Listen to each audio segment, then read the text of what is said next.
সামনেই দোল পূর্ণিমা, আর এই দোল যাত্রা নিয়ে নদিয়াবাসীর আগ্রহের শেষ নেই। মহাপ্রভু শ্রী চৈতন্য দেবের জন্মভূমি শ্রীধাম নবদ্বীপেই জন্মেছিলেন শ্রী চৈতন্য মহাপ্রভু। আসছে তার আবির্ভাব তিথি শুভ দোল পূর্ণিমা। বন্ধুরা, দোল পূর্ণিমার আগেই চলুন জেনে নেওয়া যাক মহাপ্রভু শ্রী চৈতন্য দেবের জীবনী সম্পর্কে। নমস্কার বন্ধুরা, অজানার পথের নতুন পর্বে আপনাদের সকলকে স্বাগত জানাই।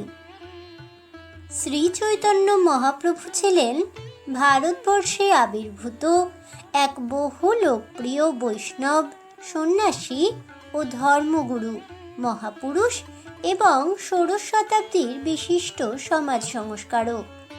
তিনি গৌড়বঙ্গের নদিয়ার অন্তর্গত নবদ্বীপে, অধুনা পশ্চিমবঙ্গের নদিয়া জেলায়, হিন্দু ব্রাহ্মণ পণ্ডিত শ্রী জগন্নাথ মিশ্র ও শ্রীমতী সচী দেবীর গৃহে জন্মগ্রহণ করেছিলেন। তাকে শ্রী রাধাকৃষ্ণের যুগল প্রেমাবতার বলা হয়।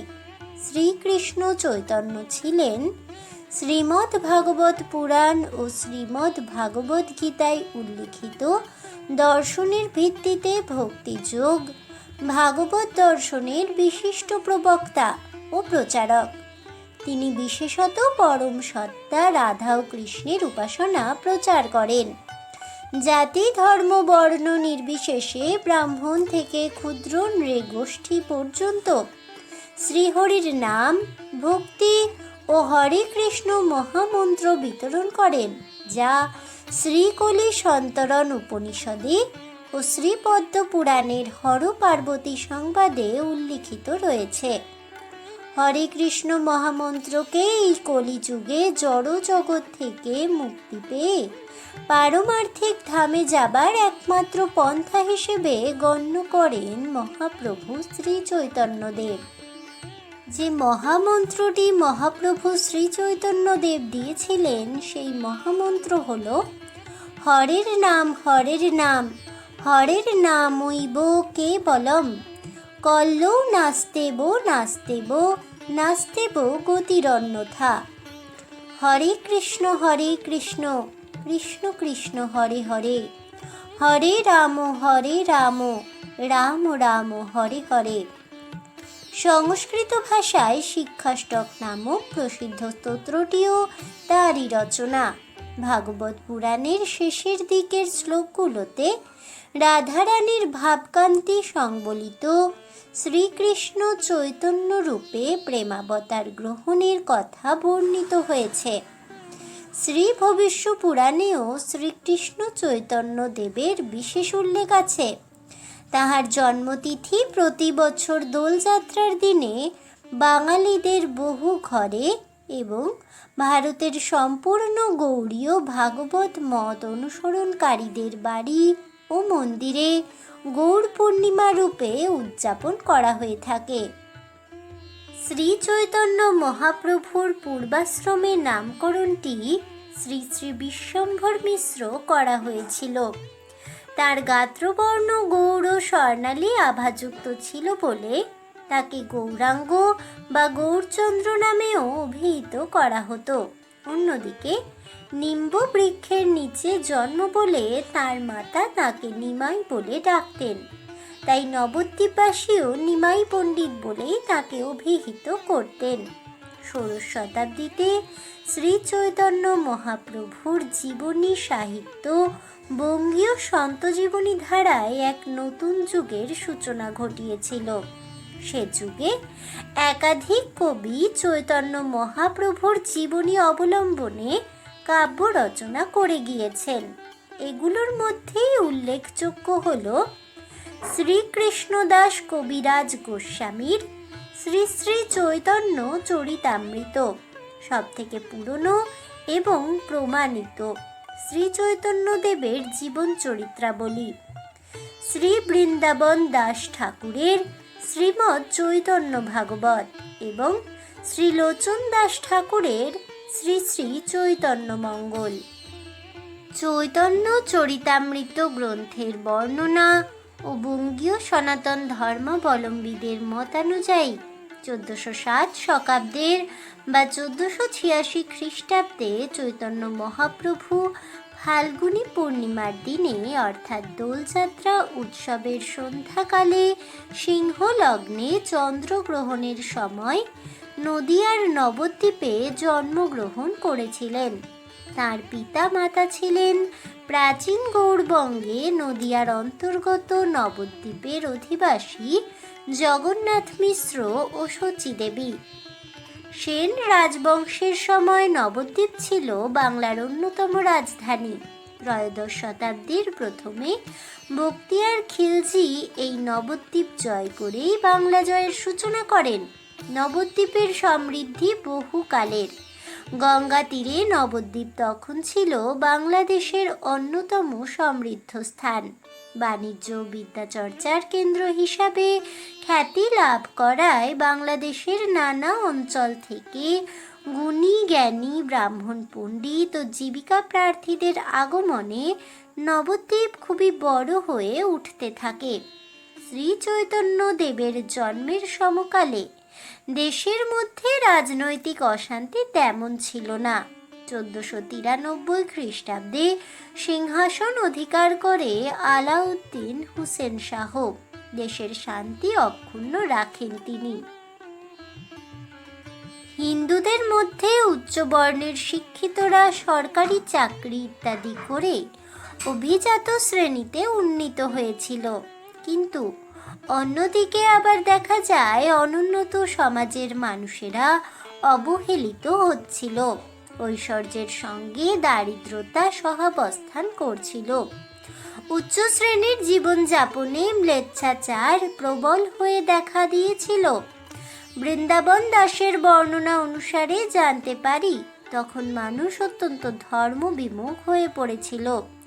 ধর্মকর্মের মধ্যে ছিল সারা রাত জেগে মঙ্গলচণ্ডীর গীত শোনা, মদ মাংস দিয়ে যক্ষ পূজা, ধুমধাম করে বিশ্বহরির পূজা আর পুত্রকন্যার বিয়েতে অর্থের অপচয় করা। এ বিষয়ে কোনো সন্দেহ নেই যে সে সময়ে সমাজের মধ্যে মূঢ়তা ও উদ্দেশ্যহীনতার মানসিকতা সৃষ্টি হয়েছিল, যা একদল চিন্তাশীল ও ভাবুককে বিচলিত করে তুলেছিল। রামানন্দ বসু রূপ সনাতনের মতো প্রতিষ্ঠিত ধনী ও অভিজাত উচ্চ বংশের শিক্ষিত হিন্দুরা উদ্দেশ্যহীন ঐশ্বর্য প্রতিষ্ঠার অসারতা অনুভব করেছিলেন। শ্রী গৌরাঙ্গ মহাপ্রভুর মাতামহ ও পিতৃপ্রদত্ত নাম ছিল শ্রী বিশ্বম্ভর মিশ্র। কিশোরাবস্থায় তার পিতৃবিয়োগ ঘটে। প্রথম যৌবনে তিনি ছিলেন স্বনামধন্য পণ্ডিত। তার প্রধান আগ্রহের বিষয় ছিল সংস্কৃত গ্রন্থাদি পাঠ ও জ্ঞানার্জন। ব্যাকরণ শাস্ত্রে ব্যুৎপত্তি অর্জনের পর মাত্র 20 বছর বয়সে তিনি ছাত্রদের অধ্যয়নের জন্য একটি টোল স্থাপন করেন। তর্কশাস্ত্রে নবদ্বীপের নিমাই পণ্ডিতের খ্যাতি ছিল অবিসংবাদিত। দিগ্বিজয় কেশব কাশ্মীর নামক এক দিগ্বিজয়ী পণ্ডিতকে তরুণ নিমাই তর্কযুদ্ধে পরাস্ত করেন। জপ ও শ্রীহরির নাম কীর্তনের প্রতি তার আকর্ষণ যে ছেলেবেলা থেকেই বজায় ছিল তা জানা যায় তার জীবনের নানা কাহিনী থেকে। তার প্রথম ধর্মপত্নী লক্ষ্মীপ্রিয়া দেবীকে বিয়ের পর একবার আদি নিবাস শ্রীহট্ট গিয়েছিলেন তিনি। পূর্ববঙ্গে পর্যটনকালে লক্ষ্মীপ্রিয়া দেবীর সর্পদংশনে মৃত্যু ঘটলে তিনি মায়ের অনুরোধে শ্রী বিষ্ণুপ্রিয়া দেবীর সাথে পানি গ্রহণ করেন পুনর্বার। এরপর গয়ায় পিতার পিণ্ডদান করতে গিয়ে পিতা ও প্রথম স্ত্রীর বিয়োগ কাতর নিমাই তার মন্ত্রদাতা গুরু স্বামী ঈশ্বরপুরীর সাক্ষাৎ পান। ঈশ্বরপুরীর নিকট তিনি শ্রী শ্রী গোপাল অষ্টদশাক্ষর মহামন্ত্ররাজে দীক্ষিত হন। এই ঘটনা নিমাইয়ের পরবর্তী জীবনে গভীর প্রভাব বিস্তার করে। বাংলায় প্রত্যাবর্তন করার পর শিক্ষাভিমানী পণ্ডিত থেকে কৃষ্ণ ভাবময় ভক্তরূপে তার অপ্রত্যাশিত মন পরিবর্তন দেখে অদ্বৈত আচার্যের নেতৃত্বাধীন স্থানীয় বৈষ্ণব সমাজ আশ্চর্য হয়ে যান। অনতি বিলম্বে নিমাই নদিয়ার বৈষ্ণব সমাজের এক অগ্রণী নেতায় পরিণত হন। হিন্দু ধর্মের জাতিভেদ উপেক্ষা করে তিনি সমাজের নিম্নবর্গীয় মানুষদের বুকে জড়িয়ে ধরে হরি বল ধ্বনি বিতরণ করতেন এবং হরিনাম প্রচারে মৃদঙ্গ, শ্রীখোল, করতাল সহযোগে অনুগামীদের নিয়ে নবদ্বীপের রাজপথে নগর সংকীর্তনে বের হতেন। অত্যাচারী জগাই ও মাধাইকে তিনি ভক্তরূপে পরিণত করেন।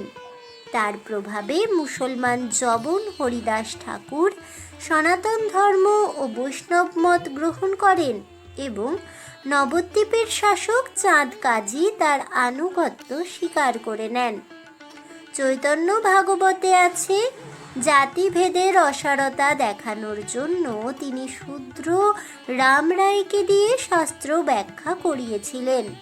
মাত্র 24 বছর বয়সে কাঞ্চননগরে স্বামী কেশব ভারতীর নিকট সন্ন্যাসাশ্রমে দীক্ষিত হওয়ার পর নিমাই পণ্ডিত শ্রীমান কৃষ্ণ চৈতন্য দেব নাম গ্রহণ করেন।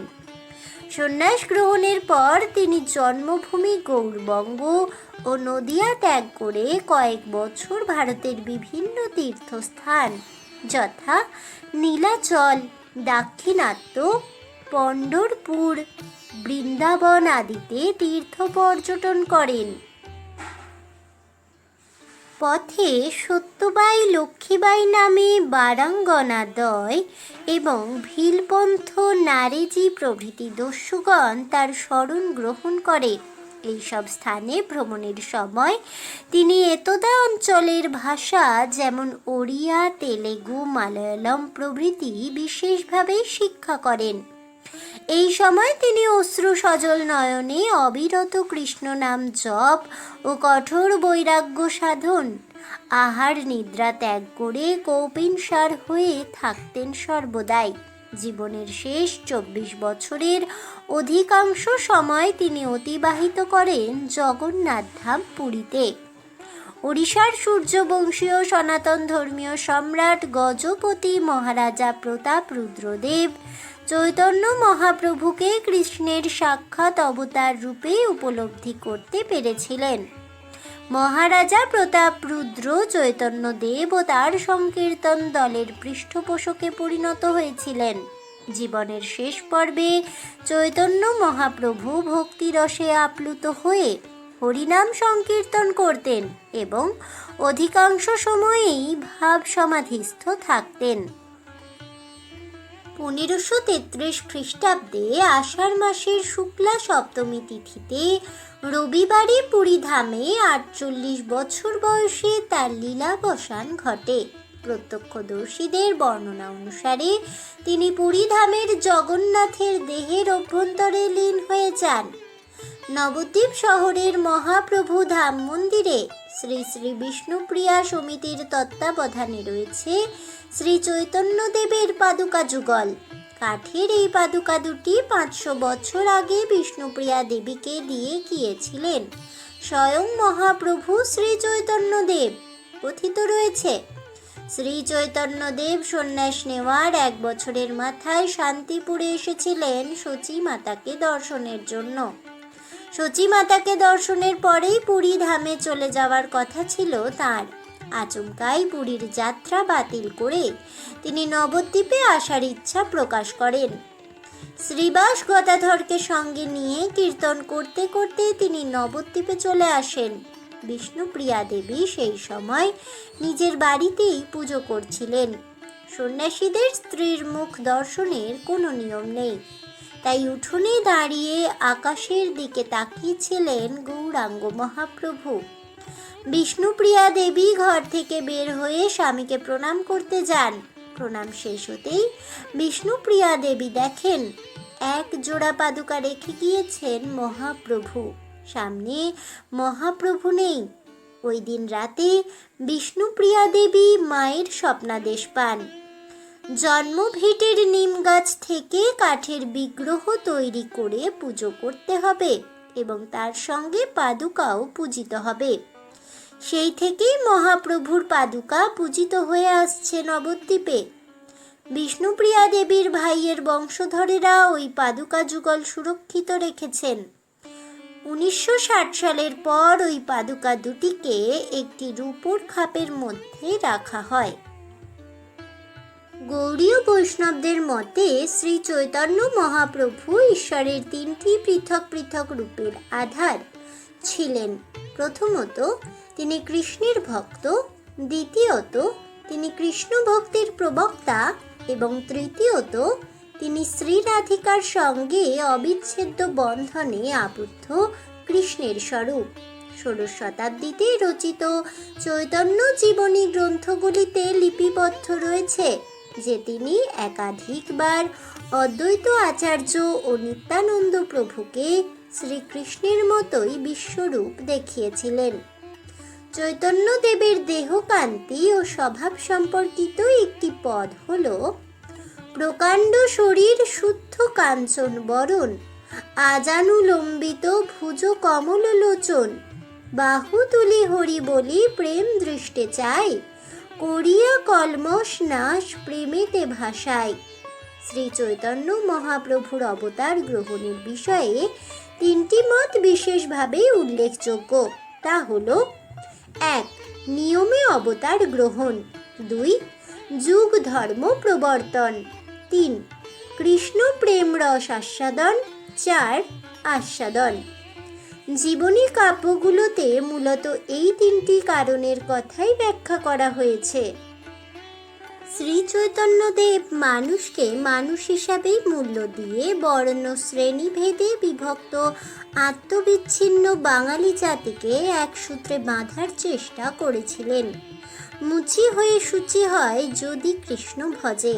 তার কৃষ্ণ ভজনা বা হরিভক্তি কোনরূপ প্রথাগত ধর্ম নয়। মানুষের অন্তরের যে স্বাভাবিক প্রেমপ্রীতি তাকেই ভাগবতমুখী করাই হলো ধর্ম। তার ধর্মের ব্যাপারে এই সহজ সরল ব্যাখ্যা মানুষ গ্রহণ করতে পেরেছিল। তাই তুর্কি আক্রমণের পরবর্তী ফলশ্রুতি হিসেবে বিশেষ সামাজিক পরিবেশে উচ্চ নীচ অভিজাত নিম্নবর্গের শ্রেণীর মধ্যে পারস্পরিক মিলন কামনা দেখা দিয়েছিল। হিন্দু সমাজের উচ্চ নিম্ন বর্ণকে এক ধর্মাচরণে সন্নিহিত করে চৈতন্যদেবকে এক মিলনমূলক হিন্দু সমাজ গড়ে তুলতে সহায়তা করেন। তিনি জাতি ধর্ম নির্বিশেষে সকল পুরুষ ও নারীকে নাম সংকীর্তনের অধিকার দিয়েছিলেন। কৃষ্ণ ভজনকে করে তুলেছিলেন সর্বজনীন। বৃহত্তম মানবতার প্রতি ছিল চৈতন্যদেবের গভীর শ্রদ্ধা। চৈতন্যদেবের মিলনকামী ধর্ম ও মানব প্রেমের বাণী সৃষ্টি করতে পেরেছিল জাতীয় ঐক্য। শুধু তাই নয়, হিন্দু সমাজ মুসলমান সমাজও সমানভাবে আকৃষ্ট হয়েছিল তার প্রতি। তার অহিংস ও মানবিক নীতি ফিরিয়ে নিয়ে এসেছিল মানুষের আত্মবিশ্বাসকে। শ্রী চৈতন্যদেব নিজে সাহিত্য সাধক ছিলেন না। তিনি সংস্কৃত ভাষায় শিক্ষাষ্টক এবং একটি জগন্নাথ স্তোত্র রচনা করেছিলেন। শ্রী ভবিষ্য পুরাণে ও শ্রীকৃষ্ণ চৈতন্য দেবের কথা বিশেষভাবে উল্লিখিত আছে, কিন্তু বাংলা সাহিত্যকে তিনি প্রভাবিত করেন গভীরভাবে। এই দেবগল্প মহামানবটির জীবন কথা তাই বিভিন্ন পদে, গানে, কাব্যে সমাদৃত হয়েছিল, আর তাতেই বাংলা সাহিত্যে নতুন দিগন্তের স্বর্ণদ্বার উন্মোচিত হয়। চৈতন্য আবির্ভাবে যে ভাব বিপ্লব এসেছিল তার সুগভীর প্রভাব পড়েছিল বৈষ্ণব পদাবলী সাহিত্যে।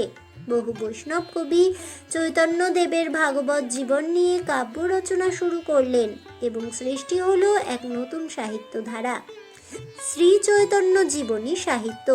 রচিত হলো গৌরাঙ্গ বিষয়ক পদাবলী, সাহিত্যে এলো নতুন জোয়ার। তার যুগান্তকারী আবির্ভাবে বাংলার সমাজ ও সংস্কৃতিতে যে নবজাগরণ সূচিত হয়েছিল তা সুনিশ্চিতভাবেই বাংলা সাহিত্যের গতিপথকে প্রভূত পরিবর্তিত করেছিল। সেই সময়কালে একাধিক কবি চৈতন্য মহাপ্রভুর জীবনকে অবলম্বন করে উল্লেখযোগ্য কিছু কাব্য রচনা করে গিয়েছেন। এগুলির মধ্যে অন্যতম হল শ্রীকৃষ্ণদাস কবিরাজ গোস্বামীর শ্রী শ্রী চৈতন্য চরিতামৃত, শ্রী বৃন্দাবন দাস ঠাকুরের শ্রীমৎ চৈতন্য ভাগবত এবং শ্রীলোচন দাস ঠাকুরের শ্রী শ্রী চৈতন্য মঙ্গল।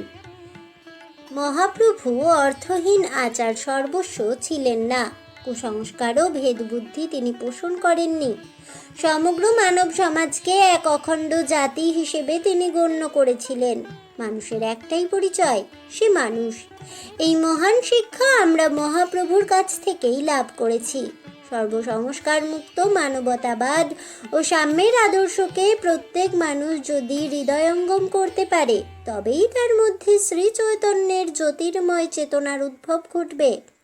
শ্রী চৈতন্যদেবের কথা অনুযায়ী বর্ণ বৈষম্য ভেদাভেদ ভুলে এবং জাতি ধর্ম বর্ণ নির্বিশেষে মানুষে মানুষে বিশ্বাস ও জাতীয় সংহতি গড়ে তোলাই হবে সর্বোৎকৃষ্ট ব্রত। এই মহান আদর্শকে মেনে চলতে পারলেই মহাপ্রভু শ্রী চৈতন্যদেবের প্রতিও সঠিক রূপে সম্মান ও শ্রদ্ধা প্রদর্শন করা সম্ভবপর হবে। আজ এ পর্যন্তই।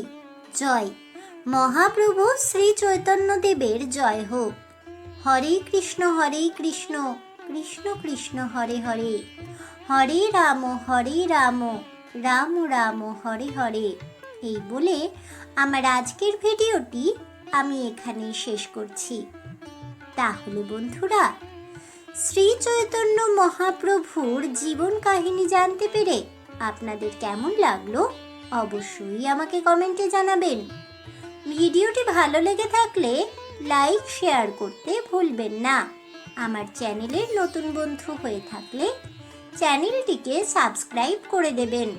পাশে থাকা বেল বাটনটি প্রেস করে রাখবেন নতুন ভিডিওর নোটিফিকেশন পাওয়ার জন্য। দেখা হচ্ছে পরের ভিডিওতে। তাই সকলে ভালো থাকুন, সুস্থ থাকুন আর অবশ্যই সঙ্গে থাকুন আর দেখতে থাকুন অজানার পথে।